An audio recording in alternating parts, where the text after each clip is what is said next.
Саламатсыздар ма? Менің есімім Жұлдыз, математика пәнінің мұғалімі боламын. Біз математикаға келген ниш және бел емтихандарына келетін мына мәселе есеп талдайық. Матаның жартысы, одан кейін қалған бөліктің жартысы сатылды. Осыдан кейін 0,5 метр мата қалды дейді. Бастапқыда неше метр мата болған? Матаның жартысы. Мен матаны білмеймін, сондықтан мен матаны x деп алайын. Енді жартысы дейді, демек x бөлінген 2. Одан кейін қалған бөліктің жартысы сатылды дейді. Бастапқыда x еді, мынаны сатып тастадық. Одан кейін мынау қалған бөлігі, осының жартысы сатылды. Сонда бізде 0,5 метр мата қалды. Енді теңдеуді шешейік. X жақша керек емес, x азайту.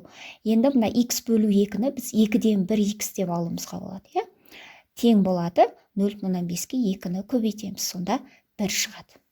Енді x-тің алдында 1 деген сан бар әрқашан, бірақ ол жазылмайды. 1-ден 2-ден 1 тастасақ, 2-ден 1 x қалады. Тең болады 1. Енді x тең болады, 1-ді 2-ден 1-ге бөлсек, 2 деген жауап шығады екен. Сонда бастапқыда бізде 2 метр мата болған.